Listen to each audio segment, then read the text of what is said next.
السلام علیکم ورحمۃ اللہ وبرکاتہ نحمدہ ونصلی ونسلم علی رسولہ الکریم اما بعد فاعوذ باللہ من الشیطان الرجیم بسم اللہ الرحمن الرحیم۔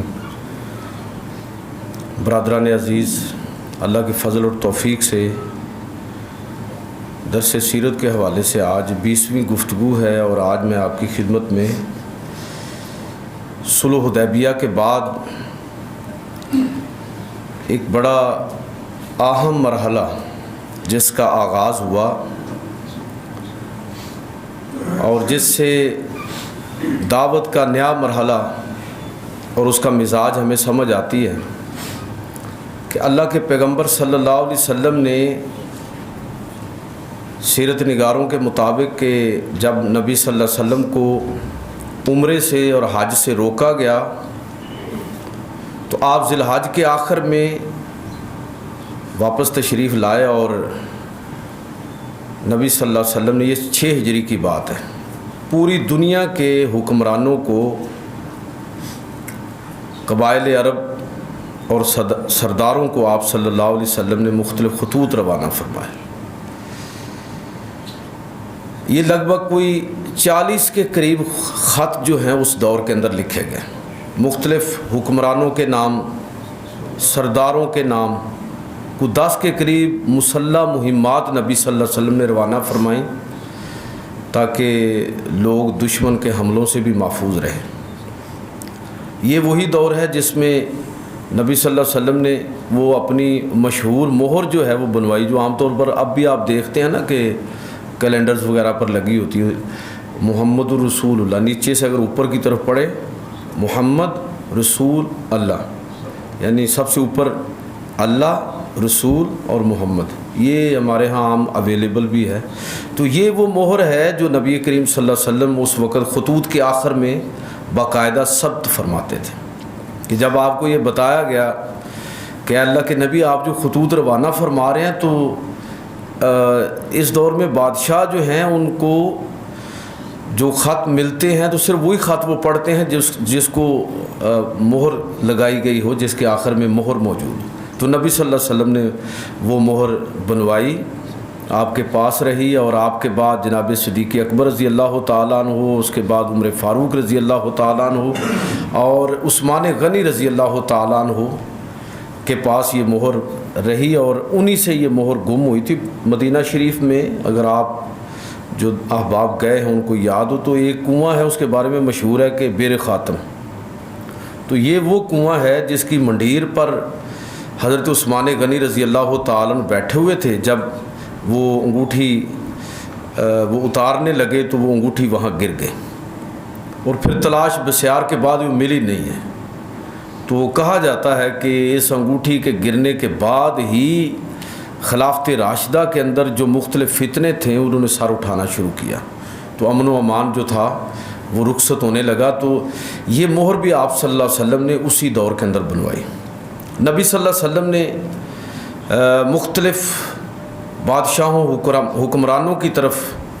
جو سفراء آپ صلی اللہ علیہ وسلم نے بھیجے، اس میں حضرت عمر بن امیہ دمری رضی اللہ تعالیٰ عنہ کو نجاشی کی طرف بھیجا۔ میں تفصیلات نہیں بتا پاؤں گا، ایک آدھ بات ہی کروں گا اس میں۔ یہ خطوط جو تھے جو آپ نے بھیجے، ان خطوط کے مضامین اور ان کی نوعیت کیا تھی،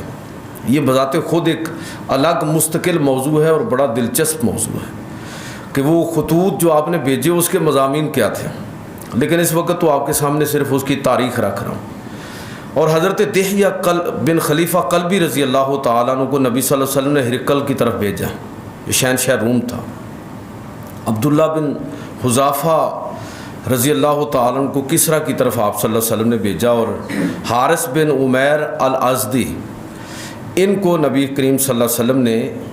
بصرہ کے حاکم کی طرف شرحبیل بن عمر کی طرف بھیجا۔ یہ واحد سفیر ہیں جن کو اس بدبخت نے شہید کیا، باقی جن کی طرف بھی خطوط گئے یا تو انہوں نے اسلام قبول کیا، جس طرح کہ نجاشی وغیرہ اور بعض اور بھی،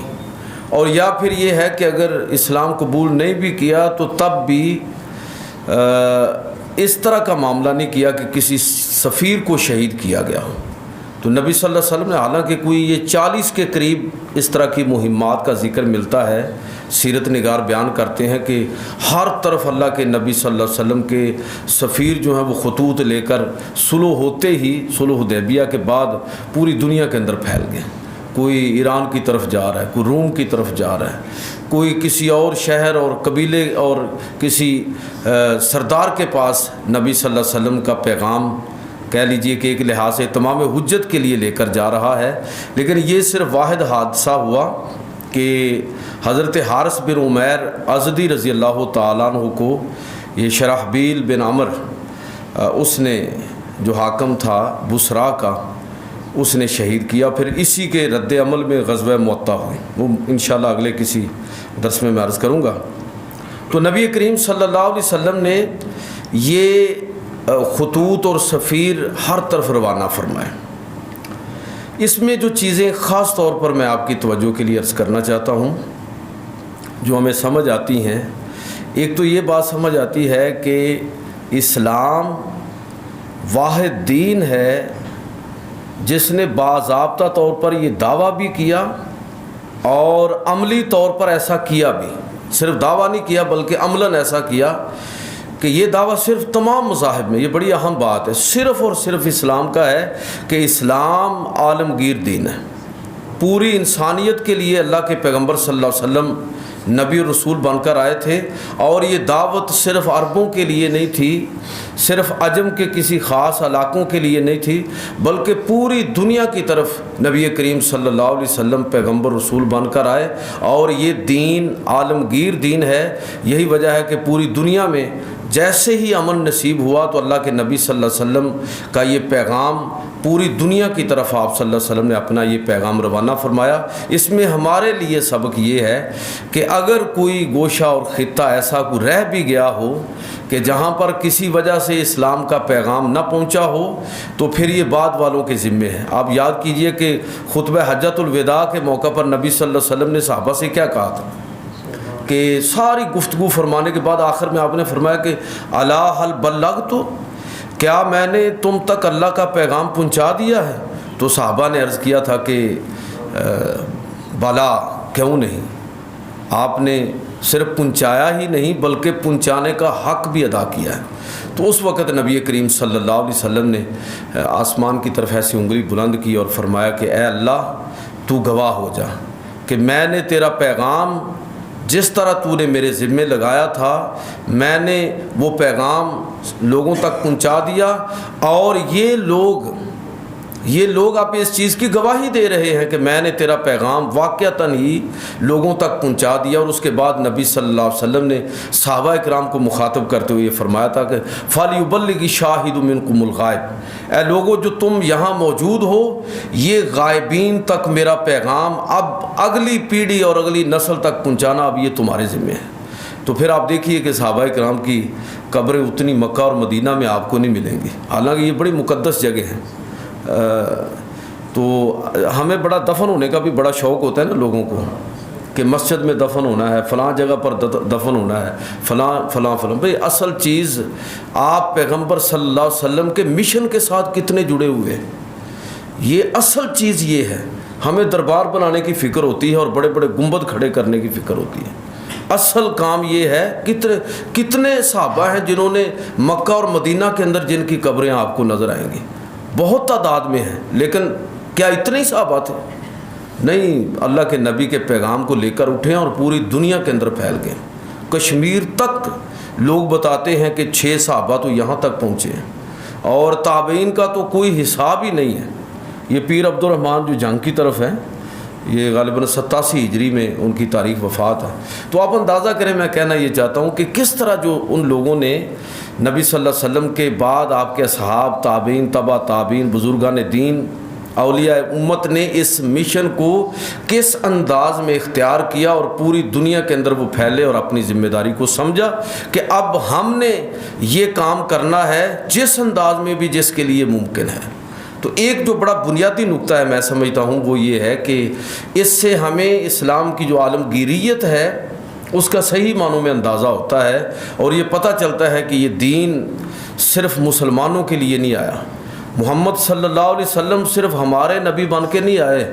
وہ گورے اور کالے, عربی اور عجمی, سب کے لیے پیغمبر بن کر آئے ہیں، لہٰذا ان کی شخصیت کا تاثر بھی ایسا ہی پیش کرنا چاہیے کہ وہ سب کے نبی ہیں، سب کی طرف آئے ہیں اور قیامت تک کے لیے آئے ہیں۔ تو یہ ایک تو بڑی انفرادیت آپ کو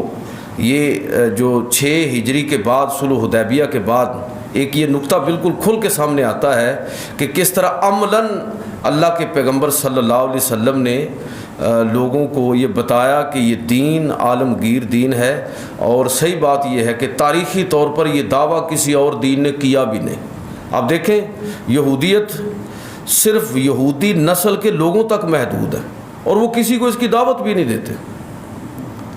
ہندو مذہب جو ہے وہ ہندوستان کے دائرے کے اندر ہے، اور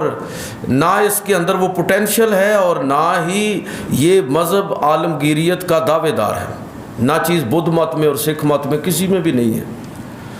میکسیمم جو چیز آپ کو نظر آئے گی وہ عیسائیت میں ایک تبلیغی مزاج آپ کو نظر آئے گا، لیکن یہ بھی اصلاً عیسائی مذہب کے قانون مزاج اور عیسیٰ علیہ السلام کی تعلیمات کے خلاف ہے۔ اس لیے کہ انجیل متی جو اس وقت موجود ہے اس کے اندر یہ آیت موجود ہے کہ حضرت عیسیٰ علیہ السلام فرماتے ہیں کہ مجھے میرے اللہ نے بنی اسرائیل کی گمشدہ بھیڑوں کی طرف نبی اور رسول بنا کے بھیجا ہے۔ تو اس کا مطلب یہ ہوا کہ عیسیٰ علیہ السلام بھی خاص بنی اسرائیل کی طرف آئے ہیں کہ پوری انسانیت کی طرف آئے ہی نہیں ہے۔ تو یہ اسلام کا مزاج ہے، یہ اسلام کی عظمت ہے، اور یہ اسلام کا وہ پہلو ہے جس کا خاص طور پر صلح حدیبیہ کے بعد جب نبی صلی اللہ علیہ وسلم نے خطوط روانہ فرمائے تو اس سے ایک نقطہ ہمارے سامنے آتا ہے۔ ایک اور چیز جس کا میں خصوصیت کے ساتھ اس موقع پر ذکر کرنا چاہوں گا کہ یہ بات بھی سمجھ آئی، یہ خطوط کب لکھے جا رہے ہیں؟ 6 ہجری کے آخر میں، ذوالحج اور محرم 7 ہجری۔ تو آپ یہ سمجھ رہے کہ یہ 7 ہجری ہے، اور آپ ذرا گنیں 13 سال مکہ میں اور 7 سال یہ 20 سال۔ اچھا یہ خطوط آپ جب صحابہ کچھ تعداد میں ہو گئے تھے تو اس وقت آپ نے کیوں نہیں روانہ کیے؟ ظاہر ہے کہ 7 ہجری سے پہلے جب حبشہ کی طرف لوگ گئے ہیں اس سے پہلے بھی لوگ اچھے خاصے تعداد میں موجود تھے، خط تو کم از کم پوری دنیا کی طرف اس وقت بھی روانہ کیے جا سکتے تھے، ہجرت کے بعد روانہ کیے جا سکتے تھے، بدر احد اور خندق کے بعد روانہ کیے جا سکتے تھے، لیکن یہ اتنا طویل انتظار کے 23 سال کی دعوتی زندگی میں یہ 7 ہجری کے اندر نبی کریم صلی اللہ علیہ وسلم نے یہ خطوط روانہ فرمایا۔ اور بعض خطوط ایسے بھی ہیں کہ جو نبی صلی اللہ علیہ وسلم نے مثلا ہرقل کی طرف ایک اور خط بھی بعد میں آپ نے روانہ فرمایا، وہ 9 ہجری کے اندر کیا ہے۔ تو کہنے کا مطلب یہ ہے کہ کل دعوتی زندگی کے 23 سالوں میں 20 سال تک اللہ کے پیغمبر صلی اللہ علیہ وسلم نے اس کے بعد جا کے یہ خط پوری دنیا کی طرف روانہ۔ کیا پیغام ہے ہمارے لیے؟ پیغام یہ ہے کہ جب آپ لوگوں کو دعوت دے رہے ہیں، دنیا کو اس دین کی طرف بلا رہے ہیں، تو اس سے پہلے مسلمانوں کے لیے یہ لازم ہے کہ وہ داخلی سطح پر اسلام کو پوری طرح، یعنی جو اسلام کی فزیکل پریزنٹیشن ہے اس کا پورا اہتمام کر لیں، کہ دنیا دیکھے نا، دیکھیں باتوں سے اتنے لوگ متاثر نہیں ہوتے جتنا وہ کردار سے متاثر ہوتے ہیں۔ آدمی نمونہ دیکھنا چاہتا ہے، گویا کہ اللہ کے نبی صلی اللہ علیہ وسلم نے انتظار فرمایا 20 سال تک کہ پہلے مسلمانوں کی ایک ایسی سوسائٹی اور ایسا معاشرہ قائم کر دیا جائے اور داخلی طور پر اسلام کو اتنا شاندار انداز میں لوگوں کے سامنے پیش کر دیا جائے کہ اگر کوئی عملاً دیکھنا چاہے کہ اسلام کہاں ہے تو اس کے لیے وہ خطہ، وہ معاشرہ، وہ ماحول سارے کا سارا ان کے سامنے موجود ہو۔ تو کہنے کا مطلب یہ ہے کہ یہی طریقہ ہے، یہی انداز اور اسلوب ہے کہ جب آپ ان قوموں کو اسلام کی طرف بلائیں کہ جو اسلام میں نہیں ہے، تو آپ اس سے پہلے ایسا معاشرہ اور ایسی سوسائٹی اور ایسے افراد تیار کر چکے ہوں کہ لوگ ان کو دیکھ کر دین کو، اسلام کو اور قرآن کو اور پیغمبر کی تعلیمات کو خود بخود سمجھتے چلے جائیں۔ اور ہمارے ساتھ اس وقت کیا ہو رہا ہے؟ میں اکثر ایک جملہ دہراتا ہوں اور یقین جانیے کہ مجھے تو اس میں شرح صدر ہے کہ اس وقت عالمی سطح پر اسلام کی پھیلاؤ میں، اسلام کے عالمگیر غلبے کے اندر خود مسلمان سب سے بڑی رکاوٹ ہے، کہ مسلمانوں کا کردار، ان کا عمل اور اسلامی معاشرہ، اس کا وجود کہاں پر ہے؟ ان اصولوں پر۔ یہ گویا کہ اللہ کے پیغمبر صلی اللہ علیہ وسلم ہمیں یہ بتا کے گئے ہیں کہ آپ آج کے دور میں اگر میں بات کروں تو اگر یورپ اور مغرب کو ہم اسلام کی طرف دعوت دینا چاہتے ہیں، غیر قوموں کو اسلام کی طرف بلانا چاہتے ہیں، تو بھائی یہ زبانی کلامی جو باتیں ہیں نا، یہ لوگ اس سے بعد میں متاثر ہوں گے۔ پہلے دیکھیں گے کہ ہاں جی کس طرح کا اسلام، وہ جو عرب میں ہے، پاکستان میں ہے، فلاں جگہ پر ہے، یہ تو آپ دیکھ لیجئے کہ مسلمانوں کی حالت ایسی نہیں ہے کہ جن کو دیکھ کر دیگر قومیں جو ہیں وہ مسلمان ہوں۔ میں نے شاید کہیں پہلے یہ حوالہ دیا تھا کہ ایک سیمینار میں ایک مستشرقین اور بعض آسٹریلیا اور جرمنی کے کچھ بڑے اسکالر تھے، میں بھی اس میں شریک تھا، تو انہوں نے جب اسلام پر کوئی اعتراضات شروع کیے، کوئی جہاد کے حوالے سے، کوئی سیرت کے حوالے سے، تو میں نے آگے سے گفتگو کرتے ہوئے ان سے عرض کیا کہ بھائی آپ درست نہیں کہہ رہے، اس لیے کہ قرآن میں یہ ہے، حدیث میں یہ ہے، اور یہ ہمارے پیغمبر صلی اللہ علیہ وسلم کی سیرت ہے۔ فادر ہرمن اور کرسچن فاؤنڈر ان کا نام تھا، دونوں جو وہ پادری تھے، ایک کا تعلق آسٹریلیا سے اور دوسرے کا تعلق جرمن سے تھا۔ تو انہوں نے میری بات کو بڑا توجہ سے سنا اور بعد میں کہا کہ اصل میں بات یہ ہے کہ ہم مغرب کے لوگ یہ نہیں دیکھتے، ہمیں بھی پتہ ہے۔ اچھا، اس نے قرآن میں پی ایچ ڈی کی ہوئی تھی، مولانا امین احسن اصلاحی کی تفسیر ہے تدبر قرآن، تو اس نے تدبر قرآن پر پی ایچ ڈی کی ہوئی تھی۔ تو اس نے کہا کہ اصل میں ہم مغرب کے لوگ یہ نہیں دیکھتے کہ قرآن میں کیا لکھا ہوا ہے، اور آپ ٹھیک کہہ رہے ہیں، جو آپ نے حوالے دیے ہیں حدیث کے وہ بھی بالکل ہمیں پتہ ہے، اور یہ بھی پتہ ہے کہ تمہارے پیغمبر کی سیرت میں بھی یہ چیزیں ہیں، لیکن مسئلہ یہ ہے کہ ہم مغرب کے لوگ یہ نہیں دیکھتے کہ قرآن، حدیث اور آپ کے نبی کی زندگی کیا ہے، ہم یہ سمجھتے ہیں کہ جو آپ کرتے ہیں یہ اسلام ہے۔ اس لیے کہ یہ کیسے مان لیا جائے کہ آپ جس دین کا دعویٰ کر رہے ہیں تو آپ جو عملی طور پر پیش کر رہے ہیں وہ اس کے برعکس ہو، تو ہم تو اسے ہی دین سمجھتے ہیں اور اسے ہی اسلام سمجھتے ہیں مغرب کے لوگ، جس پر عملی طور پر آپ لوگ عمل پیرا ہیں۔ تو اس کا کیا جواب دیا جا سکتا تھا؟ کہنے کا مطلب یہ ہے کہ یہ بات اللہ کے پیغمبر صلی اللہ علیہ وسلم نے 20 سال کے بعد خط روانہ فرمایا دنیا کے بادشاہوں اور حکمرانوں کی طرف، تاکہ ان کو بتایا جائے کہ اگر تم اسلام کو دیکھنا چاہتے ہو تو آگے دیکھ لو، اگر ریاست کو دیکھنا چاہتے ہو تو مدینہ کی ریاست کو دیکھ لو، اگر افراد کو دیکھنا چاہتے ہو تو یہاں ایسے افراد تمہیں ملیں گے۔ تو یہ بہت بڑا لیسن اور بہت بڑا سبق ہے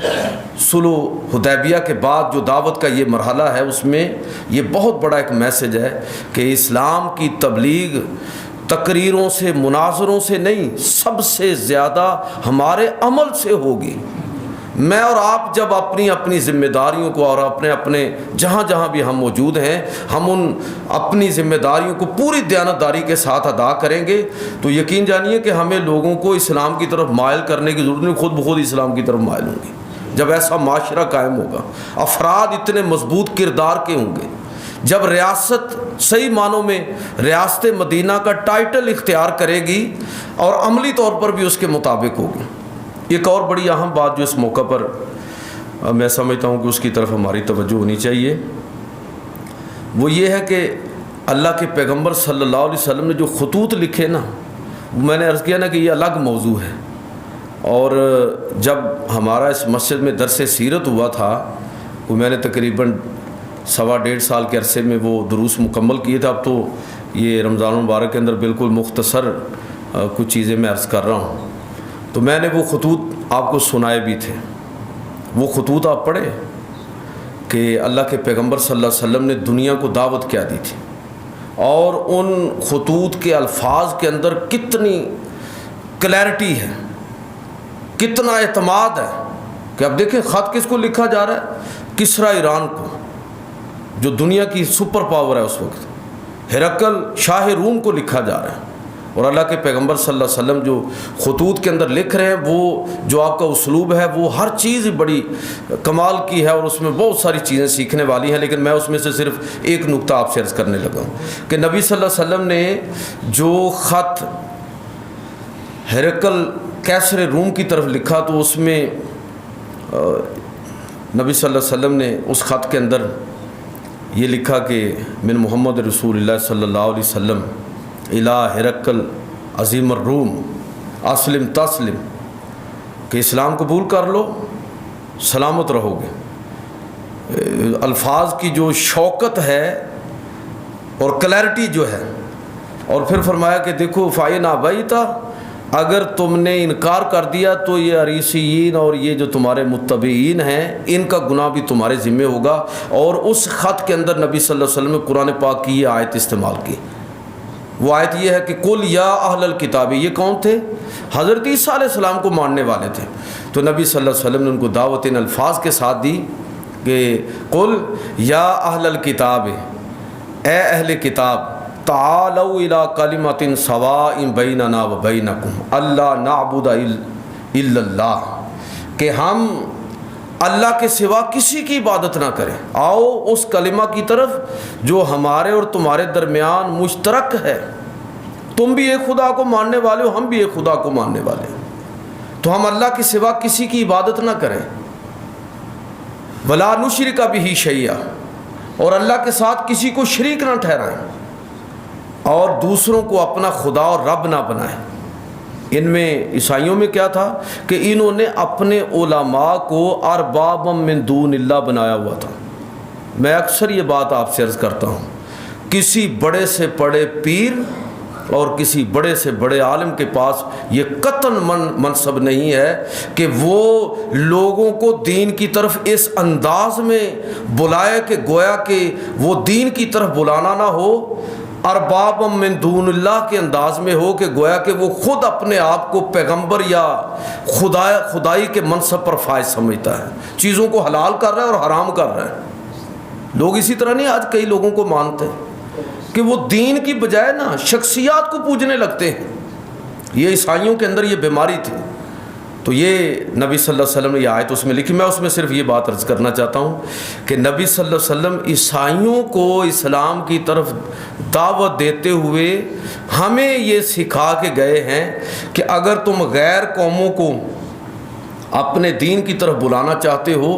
تو اس کا طریقہ یہ ہے کہ ان کو ان چیزوں کی طرف پہلے بلاؤ جو تمہارے اور ان کے درمیان ایک ہیں، جو مشترکات ہیں، کہ تم بھی ایک خدا کو ماننے والے ہو، وہ بھی ماننے والے ہیں، وہ بھی نبوت اور رسالت اور وحی پر ایمان رکھنے والے ہیں اور تم بھی رکھنے والے ہو، وہ بھی مرنے کے بعد اٹھنے پر یقین رکھتے ہیں اور تم بھی رکھتے ہو۔ تو اس انداز میں لوگوں کو اپنی طرف بلاؤ، مشترکات کی طرف، جو تمہارے درمیان چیزیں مشترک ہیں ان کو بنیاد بناؤ، اور پھر باقی باتیں بھی ان کے ساتھ کر لو۔ ہو سکتا ہے کہ اللہ رب العزت ان کو ہدایت عطا فرمائے۔ تو آپ ذرا اس چیز کو ذہن میں رکھیں کہ غیر قومیں اور دوسرے مذاہب کے لوگوں کو بلاتے ہوئے بھی آپ نے کیسے دعوت دینی ہے، یہ اللہ کے نبی ہمیں سکھا کے گئے۔ ہمارا حال کیا ہے؟ ہمارا حال یہ ہے کہ ہم نے دوسری قوموں کو تو چھوڑ دیں ایک طرف، ہم نے ودن اسلام اس انداز میں حلقہ بندیاں قائم کی ہیں کہ ایک پیر کے مریدین دوسرے پیر کے ساتھ اور اس کے مریدین کے ساتھ تعلق رکھنے کے لیے تیار نہیں ہے۔ ایک مسلک دیوبندی ہے، بریلوی ہے، اہل حدیث ہے، شیعہ ہے، وہ دوسرے مسلک کے ساتھ اور اس کی مسجد کے اندر نماز پڑھنے کے لیے تیار نہیں ہے، حالانکہ یہ وہ لوگ ہیں کہ یہ کوئی غیر نہیں ہے، اپنے ہیں، اور ان کے تو مشترکات ہی مشترکات ہیں۔ اگر کوئی اختلافی چیزیں تو چند ہو سکتی ہیں نا، لیکن ان چند چیزوں کو، فروعات کو بنیاد بنا کے اس دین کا کس طرح ہم نے حلیہ بگاڑا ہے۔ تو یہ امریکہ اور یورپ اور مغرب کو گالیاں کیوں دیتے ہیں؟ کوئی شہر دے لوگ کی پاگل سن، کوئی سانو بھی مرن دا شوق، کوئی ہم نے خود اپنی تباہی کی ہے۔ تو اللہ کے نبی صلی اللہ علیہ وسلم نے صلح حدیبیہ کے موقع پر جو خطوط روانہ فرمائے، ان خطوط کے اندر یہ بہت ساری چیزیں ہمیں سمجھ آتی ہیں اگر ہم گہرائی کے ساتھ سیرت کا اس طرح مطالعہ کریں۔ آخری بات کر کے میں چاہوں گا ختم کروں اپنی بات کو، کہ ایک اور چیز